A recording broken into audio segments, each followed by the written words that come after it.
एक समय की बात है। मनोज अपने छोटी बहन सिमरन के साथ रहता था। माता पिता के गुजर जाने के बाद मनोज ने अपने बहन सिमरन को बड़े ही नाजों से पाला था। मनोज दिन रात काम करके सिमरन का पालन पोषण करता था।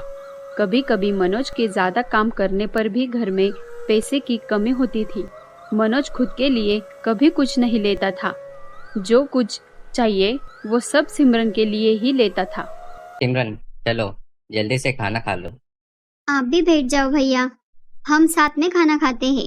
आप हमेशा मेरे बाद खाना खाते हो, ऐसा क्यों? अरे नहीं, तुम खा लो, मैं बाद में खा लूंगा। अभी मुझे भूख नहीं है, मैं बाहर से खा के आया हूँ। पर भैया। सिमरन, बातें करना बंद करो। चलो जल्दी खाना खा लो, मैं बाद में खा लूंगा। ये कह के मनोज वहाँ से निकल जाता है। सिमरन खाना खा के सो जाती है और मनोज वैसे ही भूखे पेट सो जाता है। ऐसे हर रोज चल रहा था।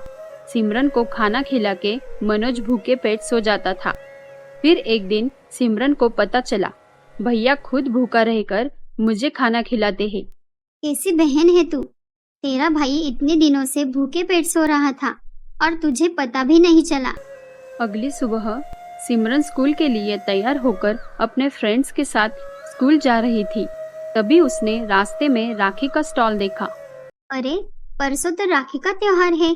मैं तो इस त्योहार का बड़ी बेसब्री से इंतजार करती हूँ। हाँ, जैसे कि तेरे पास बहुत पैसा है, तुम्हारे तो खुद के पैसे से एक राखी खरीदने की भी औकात नहीं है। और इसका भाई भी गरीब, उसकी भी तेरे लिए राखी का गिफ्ट खरीदने की औकात नहीं। ये बोल के सभी फ्रेंड्स सिमरन पर हंसने लगते हैं और सिमरन दुखी हो जाती है। और जब घर वापस आती है तो देखती है भाई को घर मालक डांट रहा था। देखो, तुमने 2 महीने का भाड़ा भी नहीं दिया है। इस बार तुमने घर का भाड़ा नहीं दिया तो मैं तुम्हें और तुम्हारी बहन को घर से धक्के मार के निकाल दूंगा। मालिक, ऐसा मत करो, हम कहाँ जाएंगे? मैंने अपनी बहन को तोहफा देने के लिए ये पैसे जमा किए हैं।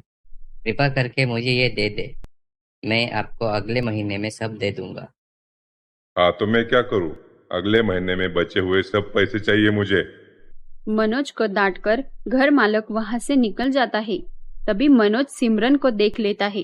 भैया, आप चिंता न करो, मुझे राखी पे कुछ नहीं चाहिए। मेरे लिए तो आप ही सब कुछ हो। आपने हमेशा मेरी रक्षा की है। नहीं सिमरन, मैं तुम्हें गिफ्ट जरूर दूंगा।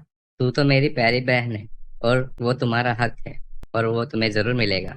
पर भैया, मैंने बोला ना, मुझे कुछ नहीं चाहिए। नहीं सिमरन, मैं तुम्हें गिफ्ट जरूर दूंगा। मनोज उदास होकर बाहर निकल पड़ता है। चलते चलते वो कब जंगल में पहुंच जाता है उसे पता भी नहीं चलता। वो रास्ता भटक जाता है। फिर परेशान होकर एक पेड़ के नीचे जाकर बैठ जाता है और रोते हुए कहता है, कैसा भाई हूँ मैं अपनी बहन के लिए एक छोटा सा गिफ्ट भी नहीं दे पा रहा। मेरे जैसा भाई किसी को ना दे भगवान। तभी पेड़ से एक आवाज आई। क्या हुआ बेटा, क्यों रो रहे हो? आवाज सुनकर मनोज घबरा गया। घबराओ मत बेटा, मैं एक अच्छा पेड़ हूँ। तुम्हें कुछ भी नहीं करूँगा, बल्कि मैं तो तुम्हारी मदद कर सकता हूँ। आप मेरी क्या मदद करोगे? तुम बताओ, तुम किस बात से परेशान हो? फिर मनोज जो कुछ उसके साथ हुआ वो सब पेड़ को बताता है। फिर पेड़ कहता है, बेटा, अपना हाथ आगे करो। जैसे ही मनोज हाथ आगे बढ़ाता है उसके हाथ में एक राखी आ जाती है। ये एक जादुई राखी है। इससे जो भी मांगो वो मिल जाता है। पर इस राखी का जादू तभी तुम्हें दिखाई देगा जब तुम्हारी बहन निस्वार्थ होकर कुछ मांगेगी। ठीक है, पर मैं घर कैसे जाऊंगा? अब तो मैं रास्ता भी भटक गया हूँ। कोई बात नहीं, मैं तुम्हें अभी घर पहुंचा देता हूँ। उधर सिमरन परेशान हो रही थी। पता नहीं भैया कहाँ होगे, कुछ बता के भी नहीं गए।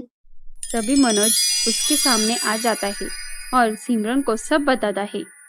रक्षाबंधन का दिन आ जाता है। सिमरन मनोज को राखी बांधती है। सिमरन, तुम जो कुछ जादुई राखी से मांगना चाहती हो वो सब तुम्हें मिल जाएगा। ठीक है भैया, हे जादुई राखी, मैं ये चाहती हूँ कि मेरे भैया के पास घर और संपत्ति आ जाए। उन्हें कभी किसी चीज की कमी ना रहे, किसी के सामने हाथ ना फैलाना पड़े। मैं चाहती हूँ वो हमेशा खुश रहे। जैसे ही वो राखी से जो कुछ मांगती है, तभी उसके भाई के पास धन दौलत और ऐशो आराम की चीजें आ जाती है। उस दिन के बाद जादुई राखी के वजह से वो हमेशा के लिए सुखी समाधानी हो जाते हैं।